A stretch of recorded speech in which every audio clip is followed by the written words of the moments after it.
Chers amis, bonjour, j'ai la joie de vous saluer pour cette nouvelle rencontre, ce rendez-vous qui est devenu habituel.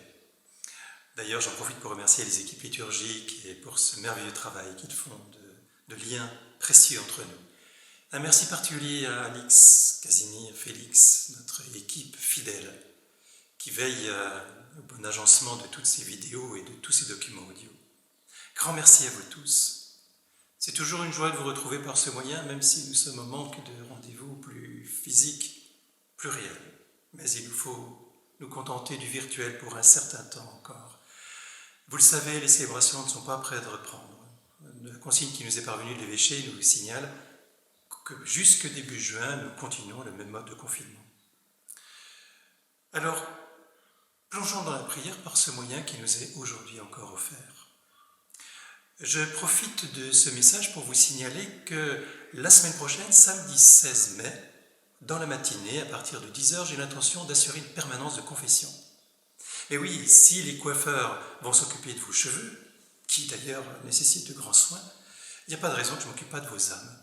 Nous respecterons scrupuleusement les règles de précaution, des gestes barrières. Donc à partir du samedi 16 mai, au matin, à partir de 10h, permanence de confession. À vous tous, je souhaite une très belle journée, un beau temps de prière qui nous est offert par la paroisse Saint-Pierre, cette paroisse si chère à notre cœur. Belle journée à vous tous. Lecture du livre des Actes des Apôtres. En ces jours-là, comme le nombre des disciples augmentait, les frères de langue grecque récriminèrent contre ceux de langue hébraïque, parce que les veuves de leur groupe étaient désavantagées dans le service quotidien. Les 12 convoquèrent alors l'ensemble des disciples et leur dirent : « Il n'est pas bon que nous délaissions la parole de Dieu pour servir aux tables. Cherchez plutôt, frères, 7 d'entre vous, des hommes qui soient estimés de tous, remplis d'Esprit Saint et de sagesse, et nous les établirons dans cette charge. En ce qui nous concerne, nous resterons assidus à la prière et au service de la parole. » Ces propos plurent à tout le monde, et l'on choisit Étienne, homme rempli de foi et d'Esprit Saint, Philippe, Procore, Nicanor, Timon, Parménas et Nicolas, un converti au judaïsme, originaire d'Antioche. On les présenta aux apôtres, et après avoir prié, ils leur imposèrent les mains. La parole de Dieu était féconde. Le nombre des disciples se multipliait fortement à Jérusalem, et une grande foule de prêtres juifs parvenait à l'obéissance de la foi. Parole du Seigneur. Je veux chanter de mon Seigneur chaque instant de ma vie. Danser pour toi, je chante la joie et glorie et don. Cri de joie pour le Seigneur. Homme juste, homme droit, à vous la louange. Rendez grâce au Seigneur sur la cithare. Jouez pour lui sur la harpe à 10 cordes. Je veux chanter de mon Seigneur chaque instant de ma vie. Danser pour toi, je chante la joie et glorie et don. Oui, elle est droite la parole du Seigneur. Il est fidèle en tout ce qu'il fait. Il aime le bon droit et la justice. La terre est remplie de son amour. Je veux chanter de mon Seigneur chaque instant de ma vie. Danser pour toi, je chante la joie et glorie et don.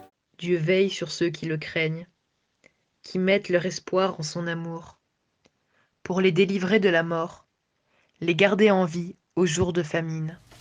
Je veux chanter de mon Seigneur chaque instant de ma vie. Danser pour toi, je chante la joie et glorie et don.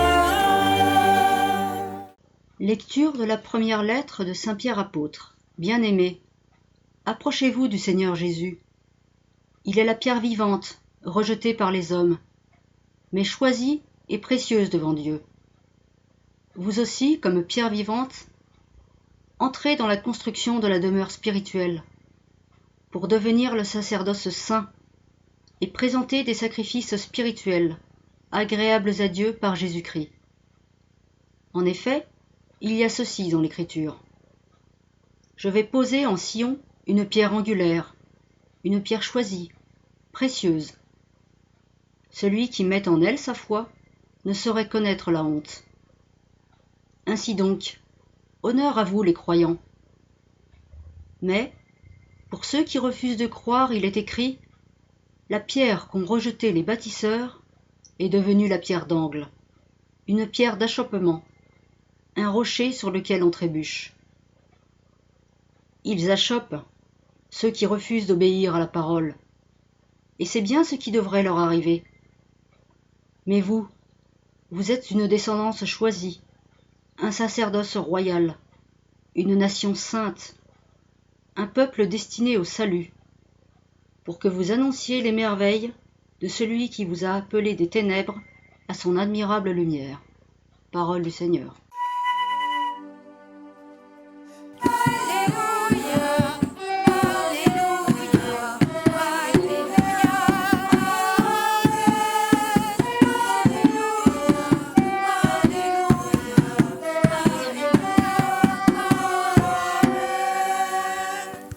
Ta parole est pour les peuples, une étoile dans la nuit.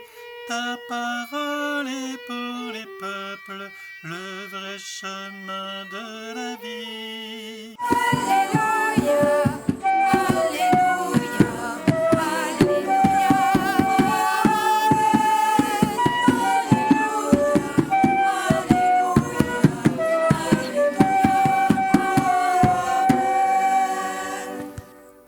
Le Seigneur soit avec vous et avec votre esprit.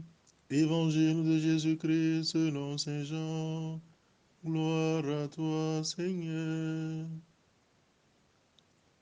En ce temps-là, Jésus disait à ses disciples, que votre cœur ne soit pas bouleversé. Vous croyez en Dieu, croyez aussi en moi. Dans la maison de mon Père, il y a de nombreuses demeures. Sinon, vous aurais-je dit, je pars vous préparer une place. Quand je serai parti vous préparer une place, je reviendrai et je vous emmènerai auprès de moi, afin que là où je suis, vous soyez vous aussi. Pour aller où je vais, vous savez le chemin. Thomas lui dit, Seigneur, nous ne savons pas où tu vas. Comment pourrions-nous savoir le chemin? Jésus lui répond, moi je suis le chemin, la vérité et la vie. Personne ne va vers le Père sans passer par moi. Puisque vous me connaissez, vous connaîtrez aussi mon Père. Dès maintenant, vous le connaissez et vous l'avez vu. Philippe lui dit, Seigneur, montre-nous le Père, cela nous suffit. Jésus lui répond, il y a si longtemps que je suis avec vous, et tu ne me connais pas, Philippe? Celui qui m'a vu a vu le Père. Comment peux-tu dire, montre-nous le Père? Tu ne crois donc pas que je suis dans le Père et que le Père est en moi? Les paroles que je vous dis, je ne les dis pas de moi-même. Le Père qui demeure en moi fait ses propres œuvres. Croyez-moi, je suis dans le Père et le Père est en moi. Si vous ne me croyez pas, croyez du moins à cause des œuvres elles-mêmes. Amen, amen, je vous le dis. Celui qui croit en moi fera les œuvres que je fais. Il en fera même de plus grandes, parce que je pars vers le Père. Acclamons la parole de Dieu. Louange à toi, Seigneur Jésus.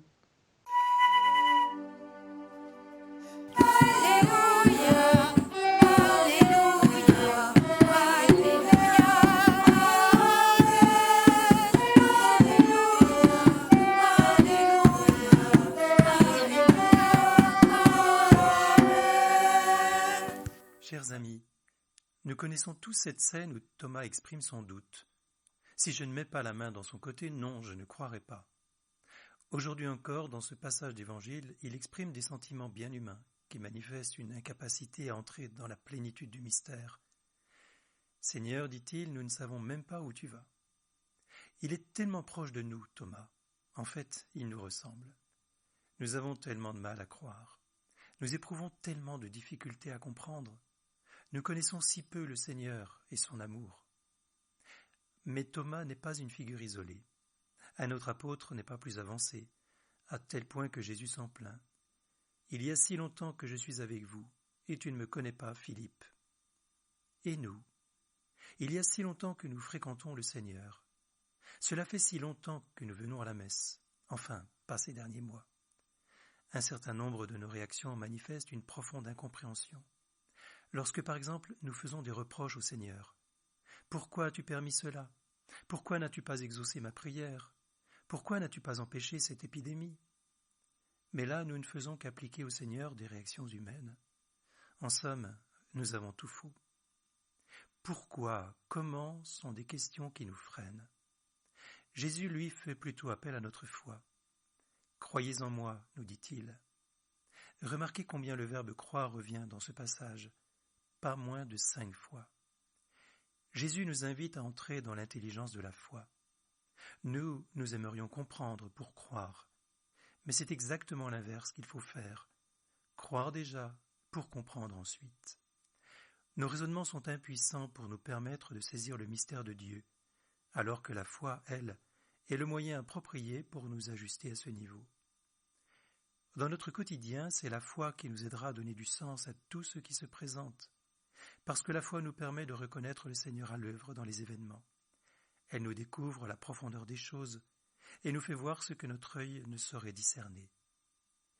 Si nous considérons par exemple l'épreuve du confinement, nous pouvons rester à niveau humain et vivre ce temps dans une grande banalité. Chaque jour, nous aurons l'oreille collée au poste pour apprendre les dernières nouvelles et nous passerons notre temps à les commenter. Nous discuterons les mesures gouvernementales et critiquerons à loisir les décideurs. Nous épiloguerons sans fin sur le confinement et l'application du déconfinement. Tout cela n'est qu'un aspect des choses. Mais si nous entrons dans ce chemin de la foi, alors nous le vivrons très différemment. Nous ne resterons pas au niveau des faits. Nous rechercherons plutôt comment bien les vivre, comment en faire un tremplin dans notre vie. Alors la question n'est pas « Pourquoi le monde est-il bousculé par une épidémie ? Comment une telle chose a-t-elle pu arriver ? Mais qu'est-ce que cette épreuve me dit ? Qu'est-ce qu'elle va m'entraîner à changer dans ma vie ? N'oublions pas que la foi se vit au quotidien. Nous devons l'exercer à la moindre occasion, saisir les événements pour la mettre en acte. Exerçons-nous à poser des actes de foi. Seigneur, je crois en toi. Seigneur, tu seras avec moi dans cette épreuve. Tu ne manqueras pas de me donner les secours dont j'ai besoin. Seigneur, viens à mon aide. Plus nous nous entraînerons à vivre ainsi, et plus cela nous deviendra facile. Nous finirons par vivre dans un climat habituel de foi. Quel bonheur de se confier ainsi à tout moment. Nous ne sommes jamais seuls, et nous savons que nous pouvons toujours compter sur le Seigneur. C'est ce bonheur que je vous souhaite, un bonheur capable d'illuminer même le plus obscur des confinements. Votre curé, tout proche de vous.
les personnes qui doivent vivre un deuil sans possibilité de réconfort familial, celles qui souffrent de solitude, de pauvreté, de peur, Seigneur, nous te prions.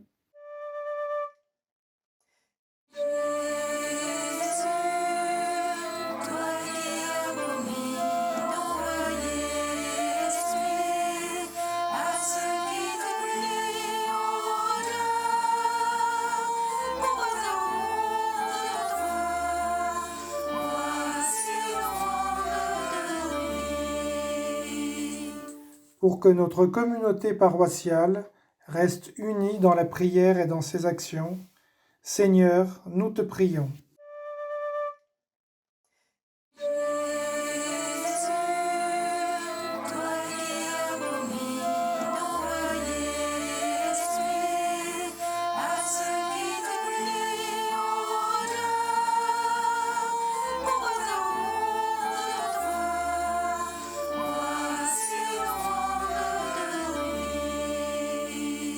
Pour que les responsables politiques, économiques, associatifs et tous les citoyens sachent ensemble trouver le chemin pour que le monde d'après soit plus fraternel que le monde d'avant, Seigneur, nous te prions.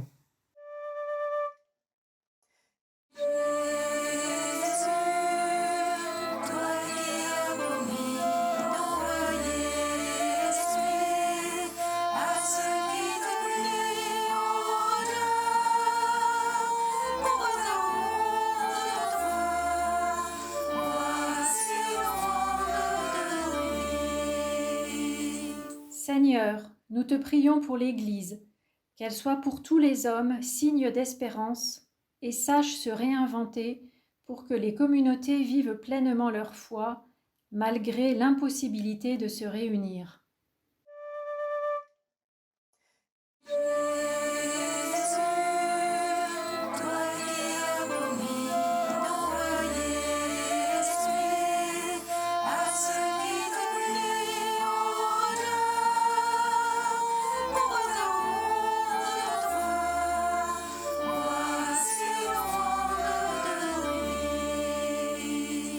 Nous t'en prions, Seigneur.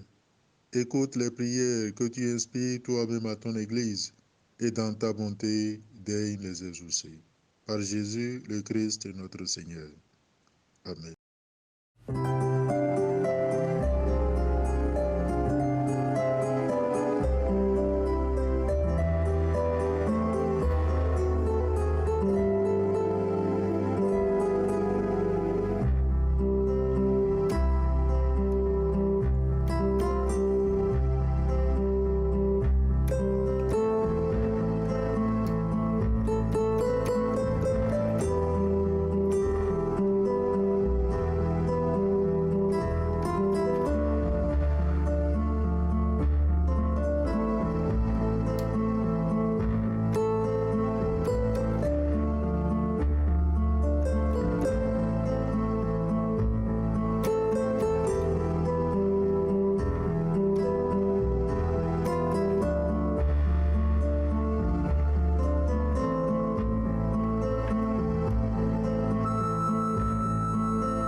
nous a pris de sauveur, et selon son commandement, nous osons dire. Notre Père, qui es aux cieux, que ton nom soit sanctifié, que ton règne vienne, que ta volonté soit faite sur la terre comme au ciel. Donne-nous aujourd'hui notre pain de ce jour. Pardonne-nous nos offenses, comme nous pardonnons aussi à ceux qui nous ont offensés. Et ne nous laisse pas entrer en tentation, mais délivre-nous du mal, car c'est à toi qu'appartiennent le règne, la puissance et la gloire. Amen. Délivre-nous de tout mal, Seigneur, et donne la paix à notre temps. Par ta miséricorde, libère-nous du péché, rassure-nous devant les épreuves. En cette vie où nous espérons le bonheur que tu promets et l'avènement de Jésus-Christ, notre Sauveur. Seigneur Jésus-Christ, tu as dit à tes apôtres, je vous laisse la paix, je vous donne ma paix. Ne regarde pas nos péchés, mais la foi de ton Église. Pour que ta volonté s'accomplisse, donne-lui toujours cette paix et conduis-la vers l'unité parfaite, toi qui règnes pour les siècles des siècles. Amen. Que la paix du Seigneur soit toujours avec vous et avec votre esprit. Oui, la paix dans les cœurs, oui, la paix. Et la paix dans le monde, oui, la paix.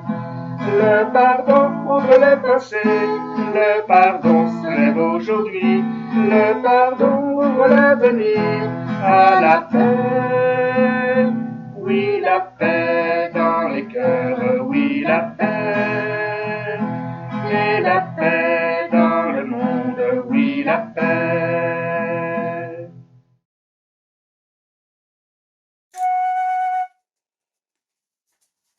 Montre-nous le Père.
Le Seigneur soit avec vous.